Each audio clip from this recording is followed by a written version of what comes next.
You're listening to the Dre Area Sports Show, live on YouTube and X. Make sure to like, share, and subscribe. What's going on, you guys? Welcome back to another episode of the Dre Area Sports Show. Today I'm joined by my good buddy Tyler LaRocca. You can find him on YouTube, on X, on TikTok. And you know what? A lot of people out there are saying, oh, Tyler's just a hater. Tyler hates the Niners. He hates Brock Purdy. Well, look, I'll say this, right? If you watch Tyler's recent video he put out where he gave his playoff prediction, who did you pick to win the Super Bowl? I picked the Niners. The Niners! I was like, there it goes. I'm like, guys, I'm telling you. But everyone, welcome to the show. If you want to support the show, you can do so by going on Patreon and joining the Patreon. I post links to all my shows and videos on there as well. And so definitely check out Dre Area Sports on Patreon. And if you also want another way to support the channel, just go to my website, which is DreAreaSports.com, and become a member under Dre Area Sports. Membership start as low as like $1, maybe $2. So definitely check that out. It's a great way to support the channel and to keep the lights running and to keep the show going as well. Of course, this show is also brought to you by Power Brand Systems. Use promo code 300POWER to save up to $300 in your first purchase over at Power Brand Systems. They will develop and create a website for your every needs. Go to my website, which is DreAreaSports.com. They developed that as well. They also did the websites for John Chapman and for Johnny Dale's Football Academy. Power Brand Systems, they will develop a website for your every need. We're also brought to you by SeatGeek. Use promo code DreAreaSports to save up to $20 on your first purchase over at SeatGeek.com. Will the Niners come back to Levi's? Well, if they do, use promo code DreAreaSports and save yourself up to $20 on your first purchase at SeatGeek.com. And, of course, we're brought to you by BetUS. They will match you up to 125% on your first 3 deposits when you use promo code DreAreaSports. BetUS, it's where the game begins. I'm loving BetUS. Definitely check that out with that promo code. Okay, we paid the bills, hopefully. Let's move on to the actual topics of the show because, believe it or not, there's a lot to talk about, especially after yesterday's news. Let me find the tab, and here it is. So it all started with some bad news. Tatum Bethune out for the season. He has torn his groin. Ouch. Anything near the groin area, I say, no way, go away. That's terrible. But Bethune is out for the season. Look, Bethune has a lot of heart. Bethune plays very hard. Yeah. But to me, it seems like he missed so many tackles this last game. He was playing hurt the entire time. And this guy, he was playing out of his mind. But as the season went on, it felt like he was playing more and more injuries every single game. And now he's out for the season. Tyler, do you think this affects the Niners in a bad way? I actually think the opposite. I'm pretty optimistic. I think Tatum Bethune's terrible. I'm not trying to be mean. I liked him at first. He's I wouldn't even say great. He's good in the run game. Like we saw against Seattle so many times. They just abused his overcommitting. Yeah. They did so many counters and cutbacks where it was like, yeah, he's going to overcommit. And then you just off to the races against Jair Brown, who's quite literally never going to catch you. And I actually think, I'm not glad he's hurt, obviously. I hope the best for him. I hope he recovers, and I hope he ends up being a beast at some point in his career. But I actually have been wanting Eric Kendricks to kind of get more reps. I haven't really understood why he hasn't been because I feel like he's just better. I brought this up the other day. Anthony Barr retweeted some stuff where they were talking about 49ers linebacker grades, and someone said, Eric Kendricks might be the best they got. And then Anthony Barr retweeted and said, he's by far better than what they got. Well, he's more experienced, and he's better in pass coverage as well, which is what we need, especially going against the Eagles, who actually will likely run the ball more early on, but we'll see. But go ahead. Yeah, no, and so I don't think this is bad news for the Niners. Honestly, it's bad news because you don't want a player hurt. But I think for play, I honestly think our linebacker core kind of gets a little bit better without them forcing him to play to get reps. And, it seems like the Niners really want the young guys to be in the forefront, And so they're really giving them a lot of reps. They're trying to get them as many reps as possible. Yeah. Even though Eric Kendricks, I think he's just going to be better. He might be slower, but I think he's better. Maybe slower, but I think experience is what you need moving forward at this point. Yeah. You need to have guys out there that are not going to let the moment get too big for them, that are going to stay calm and poised. And I think, having a guy like Kendricks is going to help. And Kyle Shanahan recently announced that he will be the starting linebacker in place of Tatum Bethune. So to me, that's a good thing at this point. Yeah. And besides, even if Bethune hadn't torn his groin, I think he's playing with a litany of injuries that are slowing him down. Kendricks, as far as we know, is fresh. He's rested. He's ready to rock. And now he can turn that volume up and say, hey, it's fucking playoff time. Let's go right at it. The Niners made some more news by bringing – what the hell? Oh. I lost it. There. The Niners made some more news by bringing in another linebacker in Kyzir White. Yeah. This I like a lot, but to me, this feels like it was a couple of weeks too late. I completely agree. This should have happened months ago. Bringing in guys like this, like, hey, let's get some experience, hard-hitting motherfuckers out there, and that way they can work with these young guys to help mentor them. So it's not just Fred Warner on the sidelines going, hey, good job.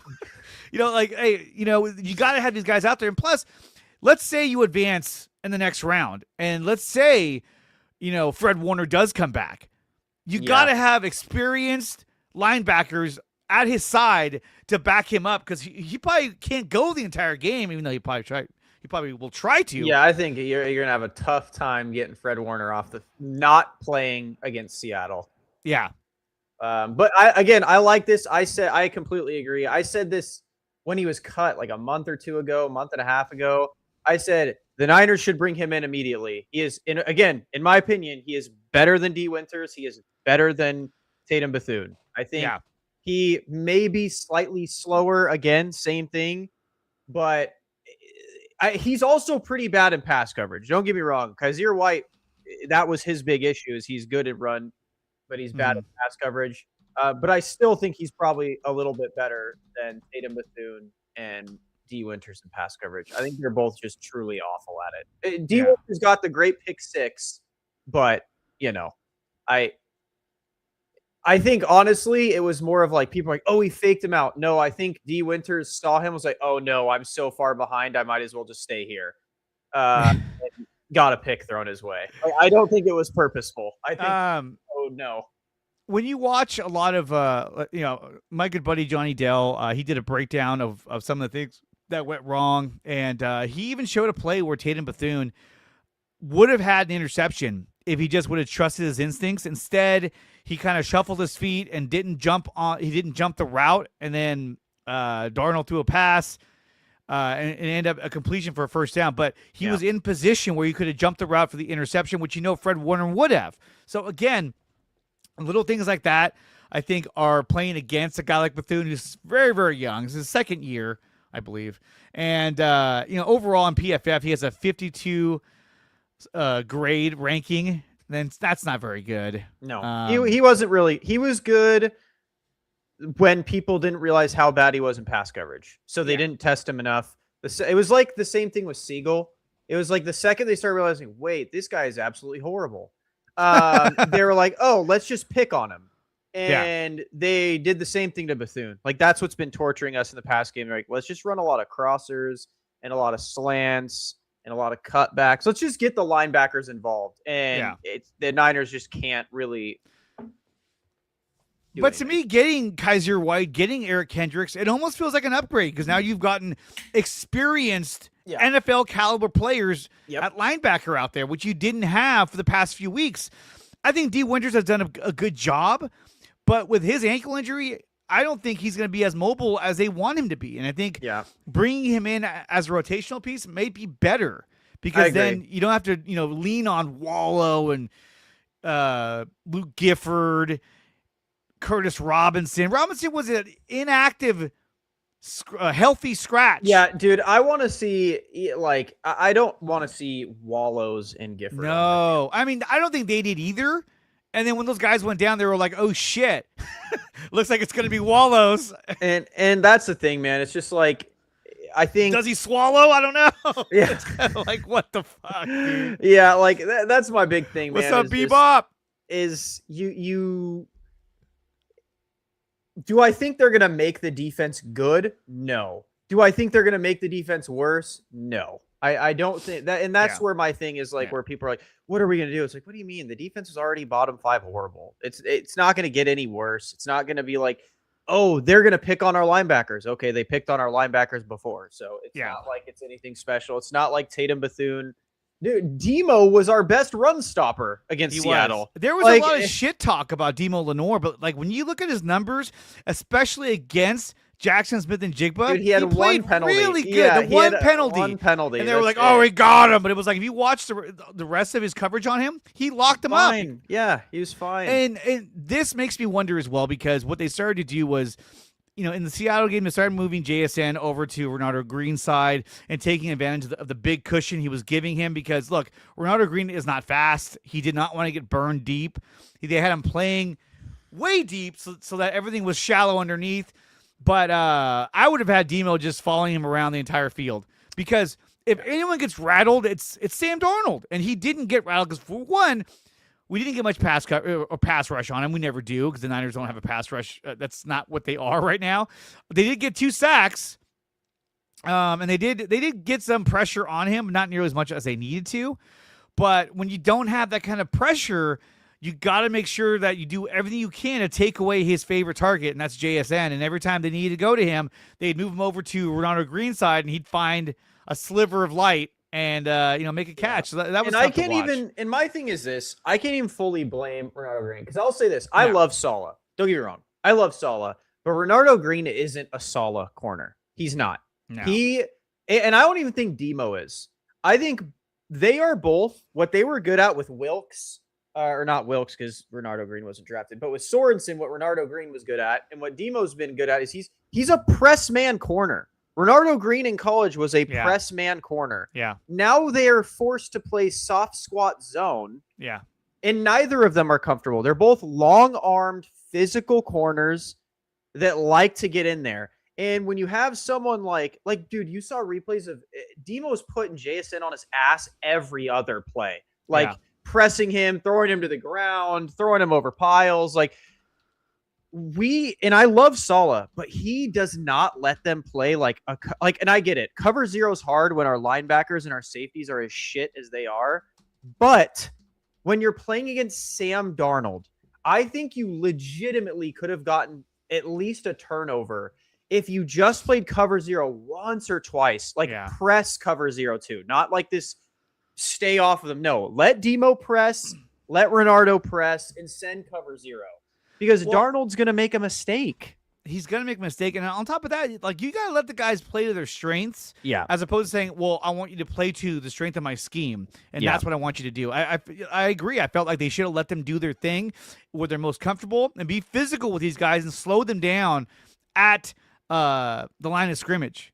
And I feel them. like it's a little bit easier on the safeties too. These guys are going to jam the shit out of them. Okay. We're not going to play soft squat. We're going to play 2 deep and then jam the hell out of them. All you 2 idiots need to do is just don't let them run past you. Just keep your eyes on them and don't let them run past you while Demo and Ronaldo are jamming them because you're going to get burnt when you play press like that. But that's what the Legion of Boom was really good at that. They had Sherman always just pressed in your face the entire time. And then all Chancellor or Earl Thomas had to do, whoever was on his side, was just don't beat him over the top. When they beat Sherman, because he's pressing, just watch it. And I feel like the Niners could do that. The safeties aren't good, so simplify it. Exactly. And let Demo get what he got paid for, what he was good at. He was good at playing in the slot because he's a press man corner. He's good at disrupting people, trying to go through him. And yes, it comes with flags. And he's gotten flagged a lot more at outside corner because in the slot, you can get away with it a little bit more because you're matching up against tight ends and stuff like that. So they let you be a bit more physical. So... Yeah, and to me, what really had an effect on the Niners too against Seattle was obviously not having Trent Williams and not having Ricky Pearsall. And I know Pearsall's gotten a lot of heat. People calling him Mr. Glass, all this shit. I'm over him. But at the same time, when he's in the game, makes a world of a difference because he's a man beater. Sure. And so when you're having to go against Pearsall and Jennings as opposed to going against Jennings and Bourne, it's an entirely different style of offense. Because then it's like, well, hey, look, don't let Kittle get open. You only got to watch two guys, Kittle and CMC. Like, just don't let them get open. All eyes on them. The other guys aren't going to burn you. They might catch, something underneath 8 yards, 10 yards, but they're not going to get past you. They're not going to blow past you. So not having Pearsall, to me, was another detriment to the Niners offense. And on top of that, look, I thought Austin Pleasance did the best that he could, but not having Trent Williams was a huge factor. The pass rush from Seattle was getting right through the offensive line. They had a horrible game in which they played well against both Chicago and the Colts. Both of them, are not top 5 defenses. Let's remember that. When you look at the Colts, they're nosediving at this point, but now they're number 23 ranked defense. And the Bears, they weren't that bad before. They weren't. But they were like number 12 or 13. Yeah, they lost. Time. They lost Sauce. Buckner got hurt. Yeah, like they had a lot of stuff happen. Mooney Ward out. Got hurt. Yeah. And then the Bears right now are 29, but at the time they were same thing. They were like 12 and 13. So that's where I see a little bit of daylight when it comes to playing against the Eagles, because we're talking about a team that has the 13th ranked defense in the league. And we'll break down those numbers a little bit later on the show, but I do think there's something to that, which we'll get to. And I did tweet about it, so if you saw us talking about it, you'll kind of know where we're going to go with this. But let me ask you, Tyler, no Pearsall, no Williams. Do the Niners get it? Do they win this game with either of them? Here's my big issue. My biggest issue in Seattle was Purdy. It was Brock. We didn't have a run game. Sure, it sucks. But the problem with Brock is, and what Mike McDonald exploited was, he said, okay, take your checkdowns. I'm going to force you to be a quarterback. And he basically treated Purdy as you would treat Lamar Jackson, a Caleb Williams, yada, yada, yada. They said, beat us as a quarterback. I'm not going to let you make plays. I'm not going to let you run around. I'm going to suffocate you at the pocket and make you make a play. Purdy missed open checkdowns. He missed open first downs. He didn't trust his anticipation, whether it was because he couldn't see because he's short, or it's because he just literally didn't trust himself. He flustered him. Mike McDonald straight up flustered him because Purdy, the only time he was comfortable is when he was able to run around. Yeah. And that's bad. That is a bad look. I tweeted after the game. A lot of people got so pissed off about it. It was like, Mac Jones probably would have won the game. And I hold strong that Mac Jones probably would have won that game, because if Mike McDonald played defense the same way he did against Purdy, which he probably wouldn't have, Mac Jones would have taken everything he was given. There were so many plays where it was like, oh yeah, Mac Jones 100% would have thrown that. Oh yeah, he would have thrown that. And Purdy just doesn't. And so when it comes to the Eagles, my thing is, like, my heart wants to say, yes, the Niners can win. They're going to come back. They're going to go, this is a revenge game, especially with the Eagles. They got a chip on their shoulder.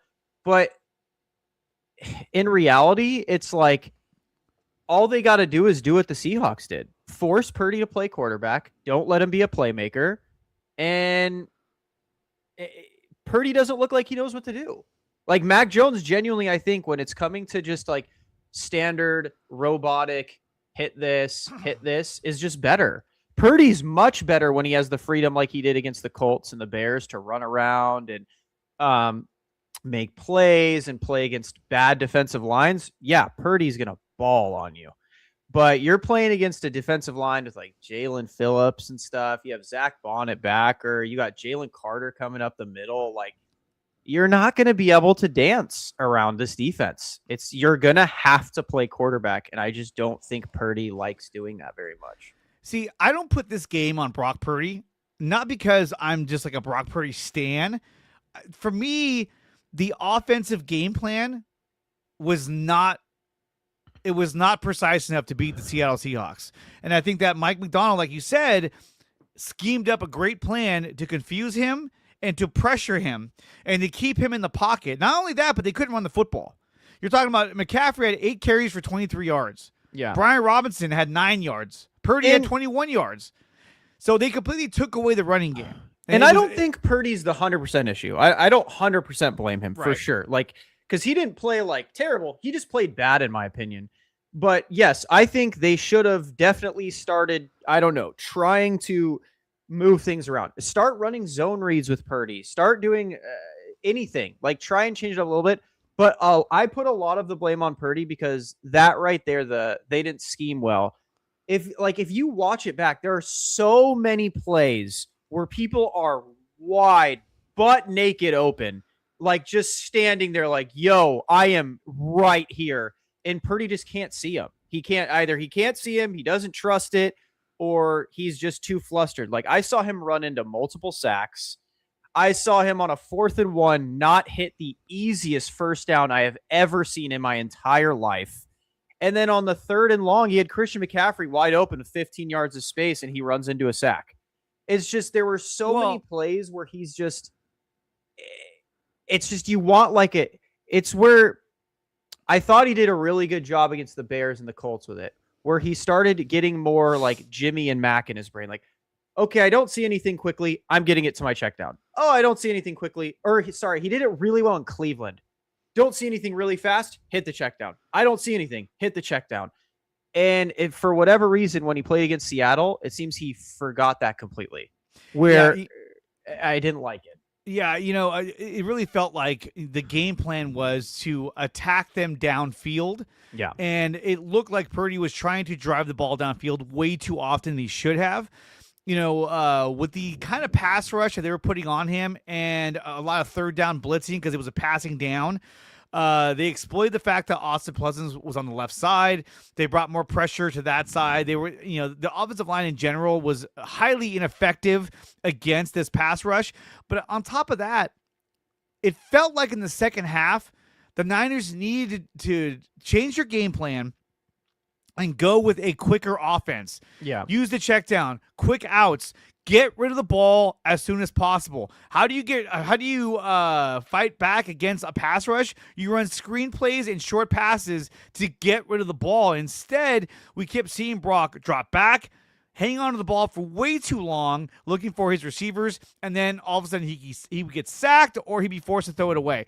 To me, again, when it comes to the Seahawks, that should have been the game plan. Get rid of the ball. Get the ball out quickly, keep the chains moving, and then neutralize the best you can that Seattle pass rush. But I think against the Eagles, it'll be a little bit different, but I think the game plan against Seattle was all wrong. And I think that they were trying to run the same shit they were running against the Bears and the Colts and the Browns, and then they realized, oh, shit, we can't really do this. They're not giving us the time. Yeah. Their defensive game plan is covering up those holes. Well, I think if they ran their Browns offense, their quick hitter offense, it would have been fine. If you ran the exact same game plan you did against the Browns, I think they would have won that game. I think they would have ran up and down the field on the Seahawks the entire time. I think they underestimated their pass rush. I think they underestimated the Seattle Seahawks pass rush, and they thought, okay, well, let's do what's been working, and I think we'll find success. And unfortunately, that wasn't the case. And, dude, please, for the love of God, someone scream it in Purdy's ear. Just fucking throw to George Kittle. I don't care if he's one-on-one. Throw him the ball. I do not care. If he's covered, I don't care. He is the best tight end in the NFL. Throw the ball up. Let him make a play. Especially when you're struggling like this, dude, that's when you let your best players make plays.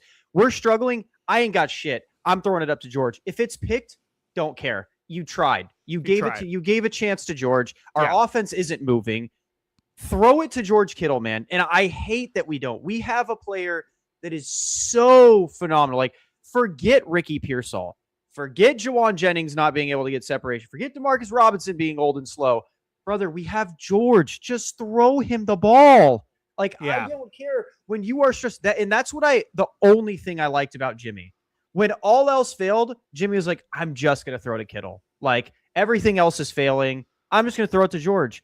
Like that game against the Saints where we dropped like 40-something points, and he was just force-feeding George over and over and over. That's what I want to see Purdy do. Like, Okay, Juwan can't get separation. I'm going to throw to George. DeMarcus can't. I'm throwing to George. Christian's covered. Throwing to George. I don't care if they start double covering him. Yeah. Feed him the football. Feed him the And football. for the love of God, can we put Jordan Watkins or someone with some speed on the field? Please. If Ricky That's what I can't don't play, get. dude, if Ricky can't play, please, for the love of God, put someone that could run a sub 5-second 40 time on the field. Please. Get like a Jacob Cowling, a Jordan Watkins, somebody with some speed because I loved Jordan Watkins in training camp. He is fast as fuck. Put him in the slot and let him run around. exactly. Oh, please. I think next year he'll be more of a factor, but the problem is that this year he's not. And Yeah. Kyle doesn't trust him. And that's one thing with Kyle is that he doesn't trust players until they've proven themselves. And I think that is, again, a detriment to Kyle. Yeah. And I think that, look, I think that this game, it was an eye-opening game for the Yeah. Niners. Look, For we sure. all wanted to get that home field advantage, and I think that if we did, that would have been a huge benefit for this team.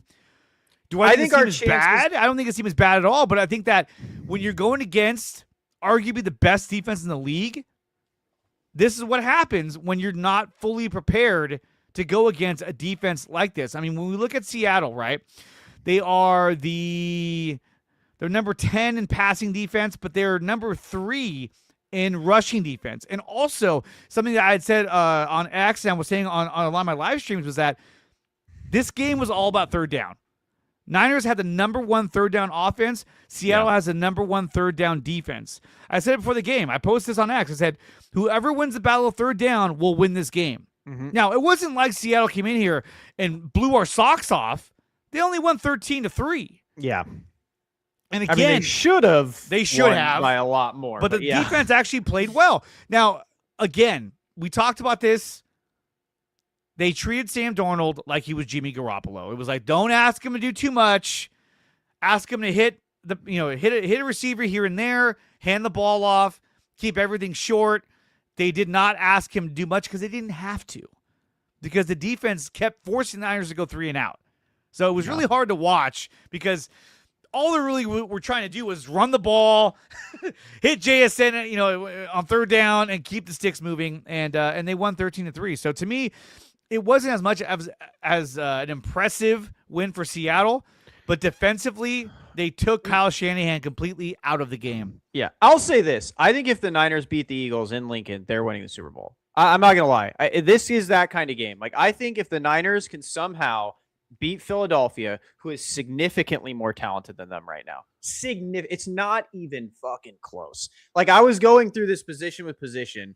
The only positions the 49ers have better is debatably quarterback and then tight end by far. That's it. That is the only positions the 49ers are better at. And even again, debatingly quarterback, because Jalen Hurts in the postseason is actually good. Like I meme on Jalen Hurts a lot for being bad. His postseason numbers are legit. He's like actually a good player when it comes to when it matters. So like with this game, and that's why I think like if they somehow win this game, this team is so momentum and energy based. Like Fred's 100% coming back if they beat Philly and Lincoln to go get his lick back in Seattle. They're gonna beat Seattle. I have zero. I would not be worried in the slightest about Seattle beating them if they beat Philly. And then in the NFC Championship game, they're probably playing the Rams or Bears. And again, like after playing Seattle and Philly, that's going to be a cakewalk. Like that's gonna, no offense, that's going to be the easiest game they play in the playoffs. Well, I think they'll find that the Rams are a much softer team. Same with the Bears compared to the two teams they just played. But when you look at the numbers, right, and this is what I was kind of breaking down yesterday, was that, okay, so passing defense, Eagles have number 8 ranked passing defense. So we know that they can apply, they're good in pass coverage. Seahawks have number 10. But what really stood out to me was their rushing defense. Now, here, I'll share this too, so it's not just me reading off some shit. So right here, the Niners have the number 11 rushing defense in the league. The Eagles, did I pass it already? Have the number 22 ranked rushing defense, averaging 124 yards a game. Now, to me, do they have a pass rush? Fuck yeah, they do. Mm-hmm. They got Brandon Graham. They got Jalen Carter. They got all kinds of guys. But we've seen teams that are really good pass rushing teams that are not good Yeah. in run stopping. And we saw that with the Giants. They had Thibodeau. They had Abdul Carter. They had one more guy too. And they couldn't fucking stop the run. Yeah. So I think that if you have the number 22 ranked rushing defense, you're going to be able to run the ball with more efficiency than you did against Seattle, who has a number 3 ranked rushing defense. 91 yards a game is its season average, which means that only a few running backs got over 100 yards against them. And so to me, this says a lot. And on top of that, the Niners have the number 11 ranked rushing defense. So our rushing defense is better than the Eagles have been all season long. Now, So I will say this, though. Since the Bears game, when they got ran all over the Eagles, they have, the last 5 games, they have kind of shut down the run game. Like when they played the Chargers, Justin Herbert was their leading rusher. When they played it's the Raiders, but Janty had 35 rushing yards. But that's Ashton Genty. He's a good running back, but they don't even give him the fucking ball. Even when And they that's why played the Pete Carroll got Bills. fired. Even when they played the Bills, James Cook averaged 3.7 yards a carry, had 20 carries for only 74 rushing yards. Like, their defense has definitely woken up a little bit I to think the so. run game. I think so. I mean, they have the number 5 scoring defense in the league, so they have an effective even when defense. even when the Eagles played the Lions, they held Jahmyr Gibbs to 39 rushing yards. Right. So I do agree their run defense has shown that it can be exploited, but I will say for the majority of games, I mean, they're really good at shutting down. But we've also seen this is a team that, besides the past, 2 or 3 games, they were on a fucking nosedive, looking like shit. Yeah. Can't move the ball offensively. So to me, this offense seems closer to what we saw with Seattle. This might be a low-scoring game unless San Francisco can move the ball, which I think they can. And here's the other thing, too. I'm just basing this all off numbers because to me, it totally makes sense, right? So when you go to scoring defense, look at number 1. Yeah. Seattle. Okay, there you go. And number 2, the Texans, and then the Broncos. That's the other team. To me, I'm telling you right now, a dark horse team in the AFC is the Broncos. Why?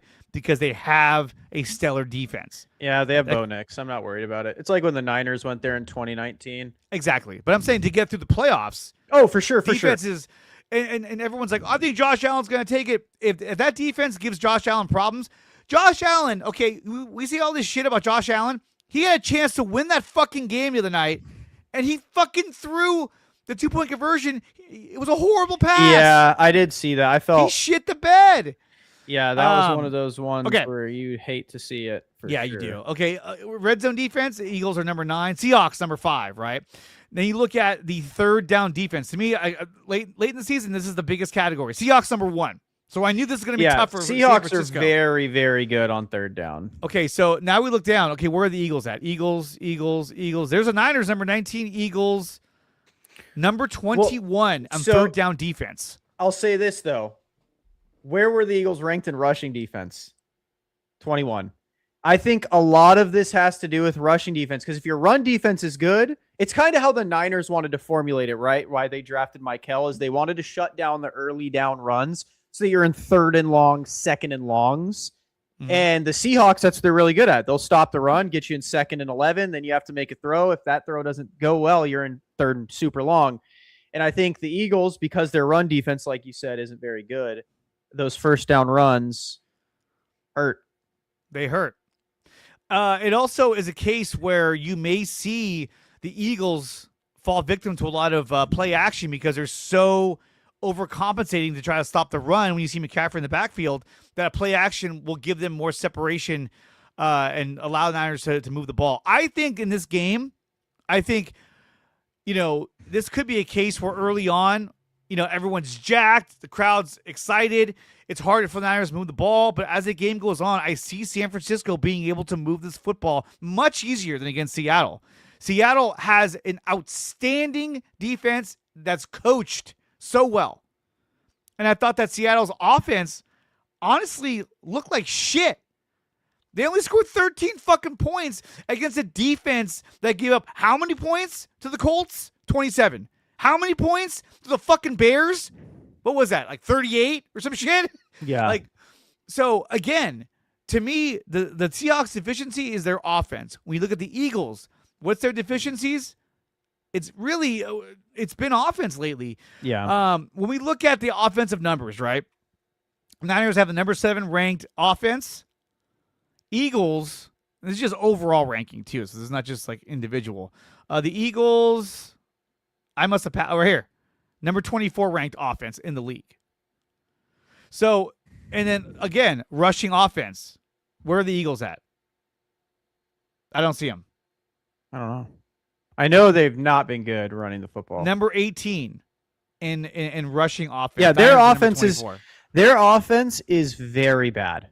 Their offense is not very good this year at all. To me, this is a game that I want San Francisco to stuff the box and stop Saquon Barkley and make Jalen Hurts have to throw the ball.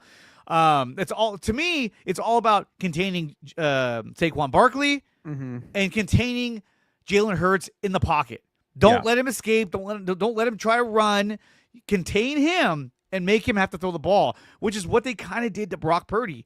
They made him have to throw the ball, but the problem was that on top of containing him, the old line couldn't stop anybody. I mean, fucking you and I could have got pressure on him if we came blitzing in. We'd been like, whoa!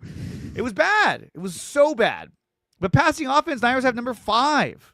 Where are the Eagles at in passing offense? Again, deficiencies are on offense, number 23. So yeah, the Eagles, there's opportunity there. There is. And that's why I'm saying, like, I definitely Sorry, I wasn't sharing the screen either. I definitely think the 49ers can win this game. I don't think it's likely because, again, when it's like this, right, like you're hoping a bad defense stops a bad offense, I usually err on the side of, okay, who has more talent? And the Eagles, by a landslide, have more talent, like, than our defense. And this is one of those games where if you're the Eagles, even though you've been struggling offensively, you are so confident you can beat up this defense. Like, well, they're rested too. Yeah, like you're so confident. You're watching like, dude, we are going to drop 40 on these guys. So it's one of those things where it really does come down to just like, in my opinion, the 49ers offense, the Christian McCaffrey, Brock Purdy, Kyle Shanahan, 3-headed Hydra needs to be significantly better than they were against Seahawks. I don't care about the excuses. Don't care if Ricky's there or not. You had people schemed open. You can scheme around your run game. You got to be better. Like, the offense needs to be. It's not even. You can't. This offense to make a Super Bowl run needs to score 30 points a game. Period. Absolutely. End of story. Absolutely. And scoring any less, that's why it's like you could say whatever you want about the defense. This 3rd and 17 on the defense should have grabbed the fumble. I don't care. The offense put up 3 points. That's unacceptable. That's unacceptable. The defense, at the end of the day, only allowed 13. That should have been 100% a win. Mac Jones never dropped 3 points. He played the Texans, just as good of a defense with just as bad of an offense. So probably worse. It's like at the end of the day, if you somehow can hold the Eagles, like if their offense keeps performing how it's performing, the offense is at fault if they don't win this football game. They need to score 30 plus, period. See, I think if Mac Jones plays this game, I think we still lose. Do we score more than 3 points? Maybe, because he's taller, he can get the ball down the field. I think that one of the biggest problems with Seattle going against Seattle was that the pass rush. They were able to get right through our offensive line, an offensive line that we had been touting about for the past 4 weeks. Like, hey, they're playing really good. Yeah. They played good against the Bears. They played good against the Colts. But when you go against an elite defense, everything changes. And I say elite because they're ranked. They are top they 5 are, in almost for every sure. category. Yeah, and that's what Mike McDonald. I can guarantee you, when Seattle watched that game, when the Ravens beat the Niners at Levi's a couple years ago, they were like, I want that guy. That's the guy I want. And I'll tell you right now, but that's what I'm saying. Like, I think if they get past Philly, there's a 0% chance Kyle's gonna be like, all right, I'm gonna let this dude put belt to my ass with twice in 2 weeks. Like, no way. Yeah. Like, I think they're gonna come in and the offense will not be a problem coming into Seattle. even though it's in Seattle, I know everyone's like, well, now you don't have home field. In my opinion, the 49ers have always, under the Kyle Shanahan era, been a very momentum-based team, which is why I've actually thought it's really good for the Niners this year. They've been a win-loss-win team. Like, after a loss, they've been winning. Years prior, they'd usually go through it was 2023 when they even made the Super Bowl run. They had that 3 week where it was like they were just getting beat. It was like, what is going on with this team? And that's kind of how they usually are. They're streaky. They win a lot and then they lose a few and then they win a lot. So I think this team, I don't care about home field advantage, man. The fans travel great. They're going to travel great to Seattle if they beat Philly, especially if Fred's back. Yeah. But yeah, I agree that the story for the Niners versus Philadelphia Eagles game is going to be which bad side of the ball performs better. Is it the Eagles' bad side of the ball in the offense, or is the Niners' bad side of the ball in the defense? Well, and the last stat that I really want to focus on when it comes to this matchup is this one here, which is third down defense. Or I'm sorry, third down offense. Niners have the number 1 third down offense in the league. The Eagles have the number 24 ranked offense in the league. What's our third down defense? Okay, let's go to that. I was actually about to bring that up right now. I swear we are dog third down shit. defense. Niners are 19. Slightly better than the Eagles. Bro, And that's okay. Am I crazy, or do you feel every time the Niners have some ridiculous third and long, it's always a first down? Like 3rd and 17 last game, and I feel like it was the game. That was the game. That was the game right there. The That was game hard to before watch. Chicago, they had like a 3rd and 14. They had a couple third and longs. I was like, bro, how? Like, how are we letting this happen? And they do it the same way every time, too. Yeah. They do either a screen or they do some slant over the middle and no one can tackle. They just can't get through. They're like, oh. That was hard to watch that whole thing. And, Yeah, and that we hurt my talked about brain. this too. Like, John Lynch was, oh, God damn it. But in my mind, I was like, you know what, John Lynch, go fuck yourself, because you had a chance to acquire a defensive player at the trade deadline and you did nothing. Why? Because you didn't think this team was going to get to this point.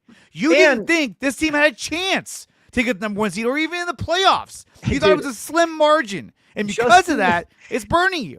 Justin Simmons is still sitting there. Like, did he murder someone? Genuinely. I don't know why Justin Simmons is still sitting there. There is a 0% chance he's worse than Jair Brown and Malik Mustafa. 0%. There's not a person on earth that can convince me that he is worse. This dude is an all-pro like 2 years ago. He played in the league last year and was still good. Like, how is he not on our roster? Like, I don't know. Even now. I thought he signed with somebody, though. No, he wanted to go to Philly. They didn't need him. They were like, oh, we like you, dude, but we don't really need you. So, Like, sorry. and so I'm literally sitting here like, bro. How do you not try to improve your defense in all areas? The Ravens safety, Marcus Williams, I don't know how he's not picked up. Jordan Whitehead, he's better than our safeties. Jordan Poyer, I'm pretty sure, retired. But like, even Tashawn Gibson, bro, he's better than what we got. Like, yeah, it's damn, not good. dude. And right now, the safety position is getting burned. I thought Mustafa played a bad game. He had a one-on-one tackle with Charbonnet, couldn't make that tackle. They always are bad, dude. They're bad players. I mean, like, Mustafa's good at the line of scrimmage in terms of stopping the run, but they're not good over top. They're good deep linebackers. They're good linebackers.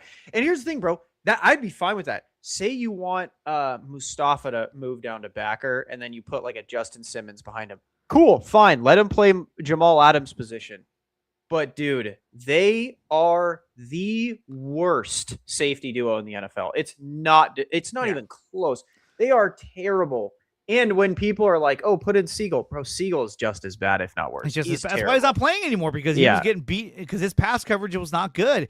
And on top of that, too, it's like, look, Jair Brown, he's made some good plays this season, but he's not consistent enough to get them over the top. But he's bad. They both don't know how to turn around. A ball will be for 5 minutes, and they're still staring at their zero.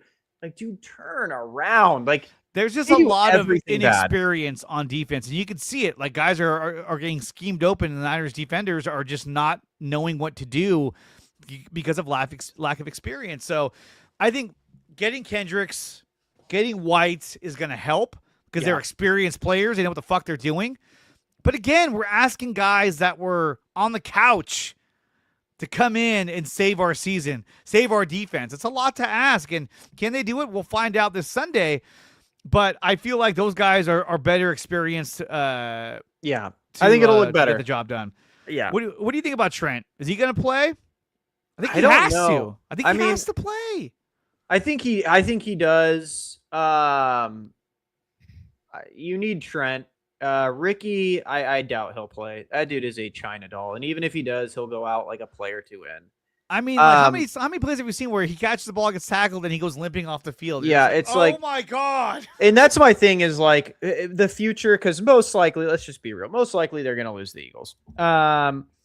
And the future is the 49ers need to take a big swing for a Justin Jefferson type player. You need a wide receiver one. You lost BA. Yeah. Ricky Pearsall is nowhere near the fucking answer. He is not going to be a wide first round draft pick too. Like, fuck. Yeah, I know. We could add Cooper DeJean. That would have been great. Don't even say that. And like, it's one of those things where it's like, John Lynch, I don't know how he's still employed. I genuinely don't know. If you put this resume with any other GM in the NFL, they are fired. But I mean, the team has been competitive for multiple seasons, and I think when it comes to a money-making standpoint, I'm sure John Lynch is like, well, I mean, we're competitive. Or not fire him, then promote him to president. That's what I would do. That's what I do. I would promote you to get the hell out of my general manager room, and I would hire someone from the Eagles or the Rams, because people are like, oh yeah, they're going to hire our director of scouting. Oh no, they're going to take the guy that scouted Nick Martin. No, please. Or the guy, we drafted Marquise Siegel. Like, I'm fine with that, but like where they took him didn't make any sense. My issue is everyone's reach, even Michael. I'm fine that they took Michael. I am not fine that they took Michael over a Will Johnson, a Walter Nolan, a James Pierce Jr. I'm fine with Michael. Bro, no one was going to pick him that early. Nobody. So it's like... Well, but it makes you wonder, though. Would this team have been better off doing what they did, taking Michael, that's fine. But if they just would have kept either Malik Collins or Leonard Floyd, I think you got to keep... I was surprised they got rid of both. I would have kept one of them and said, okay, let's get Leonard Floyd in here, and then let's keep him there because that would be an experienced edge rusher that'll play alongside of him, right? Or if they listened to Tyler and traded for Kayvon Thibodeau in the middle of the season. That would have been a great move.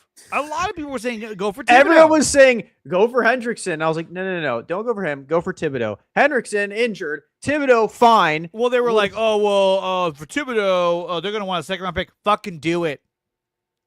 You haven't drafted well in the second round anyway, so what does it fucking matter? Here's what I want us to do this offseason. Trade 2 firsts for Caleb Downs. I don't give a fuck if it's like, well, that's 2 firsts for a safety. They ain't going to draft shit anyways in the first round this year or next year. And we need a safety, the best safety in the draft. This kid is going to be generationally good. Trade whatever you have to. 2, 3 firsts. I don't care. We can't draft in that round anyways. And get Caleb Downs. Please, for the love of God, our defense would be instantly better. I think so. And it's funny because I was talking to Wayne Breezy a while back, and we were doing our mock draft together, and he said the guy he would have taken was Nicky Manwari. I was like, really? He was like, yeah, you know why? I was like, why? He's like, because we need somebody to stabilize the safety position. That's what we don't have right now, is we don't have anyone to stabilize that shit. And and we look at it, I mean, they started the year with Jason Pinnock and Marquise Siegel. It was like, holy shit. I mean, they actually got the job done for a couple of weeks, and then you started to see holes in their coverage. Yeah, then people started throwing at Siegel over and over and over. Throw it at him. Yeah. And then they realized, oh, shit. And then Jair Brown kind of worked his way back in, which was kind of crazy at that. But yeah, dude, I agree. I think we need to be more aggressive in the draft. Like, I feel like we're one of the most passive teams after Trey Lance. Like, I get everyone like, well, what about Trey Lance? I don't give a shit. Like, fuck Trey Lance. We were aggressive once. we need to be aggressive again. We need to get someone like Caleb Downs there. Cause what are they going to do, bro? We're going to have pick 27, 25, whatever. And we're going to reach for some dipshit that was injury prone, barely played a game last year and doesn't perform for us. Like, I don't care. We're not going to draft some high end receiver because Carnell Tate and all them are going to be taken. Bro, trade up for Caleb Downs, take a home run swing for Justin Jefferson, and call it an offseason, bro. Like, you would win the offseason instantly. So, talking about the offseason as we kind of wrap things up, I do want to bring this up. A lot of coaches have been fired. Okay, so we got all of them. Raheem Morris, Kevin Stefanski, Pete Carroll, Jonathan Gannon. All these guys were fucking fired. A lot of clowns. A lot of clowns. Just like, what are you doing? I mean, this is the biggest one of all. So all these guys are gone, right? Yeah. And we're like, holy shit, a ton of firings. And then, of course, John Harbaugh, gone. Yeah. They parted ways with him. Can't wait for him to be our special teams coach. So apparently John Harbaugh has already gotten consideration from 7 teams. Yeah. And they're like only 6 teams have fired their head coach. So That's somebody who's somebody who's already planning on firing their coach has already reached out to him. Well, they confirmed who it was. It was Miami. Oh, yeah. I don't even know why they still have McDonald there. He should, or McDaniel. He needs to go. So what it sounds like is all the rumors are that they're letting the new GM decide, which is we don't want to let him go because he is a highly coveted prospect. So we don't want to let him go if you guys want to keep him. But if you don't want to keep him, we can call Harbaugh. I think that's kind of the vibe they're giving in the GM meetings is that. That's what I've been hearing at least. But, I mean, when you look at these guys, right, we know that Jonathan Gannon, jeez, what a train wreck this turned out to be. A guy I didn't think it was a good hire at the start. I mean, he was a defensive coordinator of the Eagles. They were flying high. Not to make a meme there, but and then he got over there and he was fucking terrible. And then now the Cardinals have requested an interview with Robert Saleh. I was saying this weeks ago that I thought that the Cardinals could be a destination for him because they're really. It seems like they're a quarterback away from being a much more competitive team. So they have assets on defense. They have Walter Nolan. They have Will Johnson. They got a bunch of guys on there that they have assets on Budda defense Baker. already. Yeah. Budda Baker. So Saleh will look at that and say, hey, look, I can coach that defense really well. That's great. We just got to get a quarterback. But Jonathan Gannon, did you see this shit? I thought, oh my God, what the fuck is this? This was his introductory speech to his team when he first took over as their head coach. Yeah. Check this shit out. He's Welcome so back. weird. Who drove over here? Quick, let me see your hands. Who took the bus? Did you have fire in your gut? What? Did you? We're here for a reason. Don't get that twisted. Okay, we're here for a reason to win games. So if you didn't have that fire in your gut, you better light the fire pretty fast. Like, what the fuck was that? I will say Kyler posted a thing, even though Kyler knows he's leaving. He posted a thing saying he was a great coach and he loved going to war with him. So he seemed like one of those guys, and it seems like Eagles players actually liked him a lot. But he seems like he's one of those guys that's not meant to be a head coach. He's better coordinator. Because that was bad. That yeah. speech, when I watched it, I was like, oh, God. And you can see the players were like, who the fuck are you? And I feel like dude? there's no shame in that. Like, I feel like every coordinator wants to be a head coach, obviously, because, like, that's the dream. But I think there's nothing wrong with being a Steve Spagnuolo, dude. If you're an animal, like, you're the best at what you do, and you can just focus on that, bro, why not? Like, why But not? what do you just think be it there? is? Why is it that these coordinators want to be a head coach so bad? Is it the money? I think the money and the notoriety, you get way more credit when you're the head coach, right? Yeah. Like every Super Bowl, the Chiefs have wants Andy Reid and Mahomes. Andy Reid Mahomes. Except for their third one, everyone finally was like, damn, Spagnuolo might be him. Spagnuolo is just different. And that's why it's kind of like, and he's older too, so maybe he's like, I don't want to be a head coach. I'm fine Yeah. where I'm at. And so I think the hope was that Saleh would say, you know what, I like what I'm doing. I like where I'm at. I'm just going to stay here. But I think he's going to be gone. Oh, I think he's going to Baltimore. Yeah, I think Baltimore is an I think elite that's the destination for him. perfect. I think that is the perfect destination for him. That's the exact kind of energy they want. That old school defense first, Ed Reed, Ray Lewis, hit you in the mouth energy. I think Saleh would be phenomenal. I over there. mean- He'd probably bring Clay over, Yeah. who I think would make the system so much easier for Lamar. I think it's a match made in heaven, honestly. I think if they go that route, he could definitely go there unless they get somebody else. I mean, there are some other candidates that are getting more praise right now. What's his face in Denver, their defensive coordinator. There's a lot of guys Vance that, Joseph. Yeah. I guess. but even him, he's a failed, Yeah. he's a failed head coach as well. I don't blame. So, and here's, I guess, my thing is I don't blame Saleh for the Jets. That was the owner's fault. Yeah. He was building something, and then he went in and goes, all right, let's just ruin it and try and win right this second because we have a really good defense. It was like, well, dude, he built that over a couple years, and he was building a good offense, and then you came in and forced him to bring on Hackett, who is awful, forced him to bring on Aaron Rodgers, forced him to bring on Alan Lazard and all of Aaron Rodgers' friends. Like, yeah, like I don't blame his Saleh whole for gang that. came over with him. Like, Yeah. oh fuck. I can't blame Saleh for that. He did. There's a 0% chance he wanted Nathaniel Hackett. There's no way anyone that No way. respects themselves would want Hackett as their offensive coordinator. So like Vance Joseph at least got his own staff and got his own chance and fell on his face. So it's Yeah, he like did. I don't see anyone better for that position. I would assume Saleh's gone. And honestly, if Saleh were to leave either next year or this year, I would prefer it to be this year because you have candidates like Raheem Morris who might not get a job, Brian Flores who might not get a job, Jonathan Cannon who might not get a job. And I'd love for them to be the DC in San Yeah. Francisco. Absolutely. Okay, so real quick, let's do a score prediction for Sunday's game.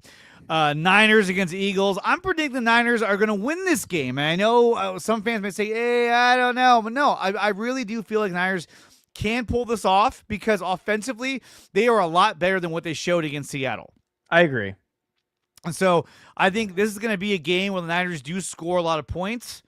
And I feel like at the end of the day, Niners are going to win 38-31.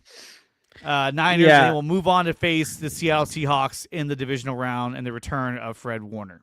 So my heart wants the Niners to win this. And if my heart is right, I see it 31-28 Niners.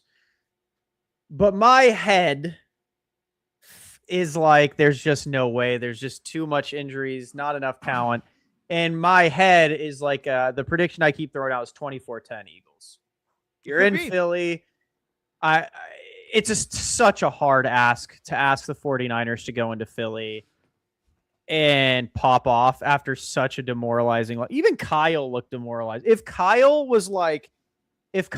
went in to the interview and didn't bitch about not playing on Sunday, he was like, doesn't matter. We're focused on Philly. We're going to go in there and win this football game. I'd be a lot more confident in the 49ers, but he's just been whining the whole week about playing on Saturday and like all this stuff where it's like, well, Ricky and Trent could have played. Well, you're saying they might not play against Philly, so that's a lie. So it's like if Kyle were more confident, I would be more confident, but Kyle's not inspiring confidence. No, he's not. And but again, I think at the end of the day, he was pissed. And For sure. he rarely shows that kind of emotion, but he was fucking mad at the way that game turned out.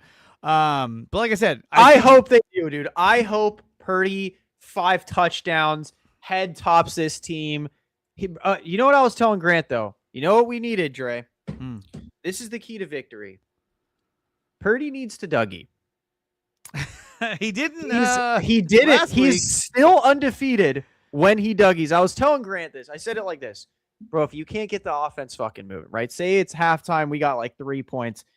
Brother, hit a Dougie when Eddie Pinero makes a field goal. Hit a Dougie when you get a first down. Just do it anywhere. Get the juice going. Get it flowing. So that'll be my prediction. If Purdy Dougies, they win. If he doesn't Dougie, they lose. I mean, look at it this way. They played against Buffalo, did a great job defensively, but they only won 13-12. And it was because Josh Allen whiffed on a throw you and I would have made. Yeah. Commanders, that's an easy win. Raiders, that's an easy win. That's a Come tough on. one right there. Woo. But then look, when they went against the Chargers, shit the Lost. bed, 22-19. Winning against the Bears, shit the bed, 24-15. Yeah. Winning against the Cowboys, shit the bed, 24-21. And then again, Even only the scoring Lions' bad 16 defense. points. Yeah, like because 16. the Cowboys defense is bad, the Lions defense is bad, the The Raiders Packers defense is bad, 10-7. This is the I think this might have been the Micah Parsons list. Packers, but maybe not. But again, it just kind of shows you that there was a stretch where, and even now, they can't fucking score against the Raiders. That's like, I mean, come on, you're going against a JV team at that point. You Yep. should be able to score. Yeah. And then, of course, they lost last week, but nobody was playing, so that doesn't really matter. But again, I think that the Niners have a shot to win this game, and I'm I predicting do. they're I gonna really win. do. And I get people like, "Oh, you're being a hater." It's not that, dude. It's just the simple fact that like the Niners are an underdog from here on out. Every team they play Yeah. from here on out, at least till they get Fred back, they're worse than. They are less talented than, especially the Eagles. They are significantly less talented than them. If they were fully healthy, this conversation would be completely different. I'd say we're going to Yeah. kick the shit out of these guys. If we had Bosa, if we had Mike Hill Williams, yeah, and Fred I Warner, wouldn't even different. bat an eye. I'd be like, we are going to walk through these fools. Now, remember, of all the shit we've talked about Sam Darnold, what did he tell Brock Purdy at the end of the game? I'll see you in a couple yeah, weeks. he cursed him. He cursed him like the Lions did to the Vikings. You remember when the Lions did that to the Vikings last year? They both lost their first game. So I'm hoping it's a reverse jinx, and I hope we Yeah. do see them in a couple weeks because I want my lick back. But I want it back. It really feels like Sam Darnold was like, I'll see you in a couple weeks, because he knew like the Eagles aren't as good Dre, as I they want come that across. win so bad. My Twitter feed is full of these Sea Chickens fans Oh, acting like they they're did the fucking something. worst. Dude, I want that lick back so bad. I would buy a Brock Purdy jersey immediately on the day if he gets my lick back against Seattle next week. I need it, dude. I need it. But we need a per Dougie. That's the only way That's we're it. going to win. The per We Dougie. need the per Dougie. Because otherwise, what are we going to do? It's going to be rough. But I think it'll be a competitive game. Guys, that's going to do it for the show. I want to thank Tyler for coming out here, providing a fire stream.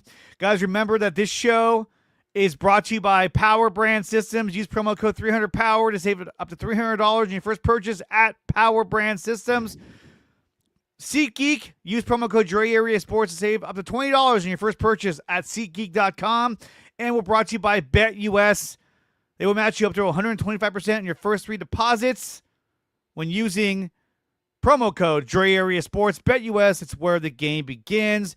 You want to support the channel? Go to my website, which is DreAreaSports.com. Become a member on there, or become a member on the Patreon over at Patreon.com. Niners play the fucking Eagles this Let's Sunday get at it. 1:30 p.m. Pacific time. This is going to be a big game, dude. I think it's going to be a good game. I see the Niners winning this game, Hope so. but only time will tell. Guys, that's going to do it from here. Enjoy the game on Sunday.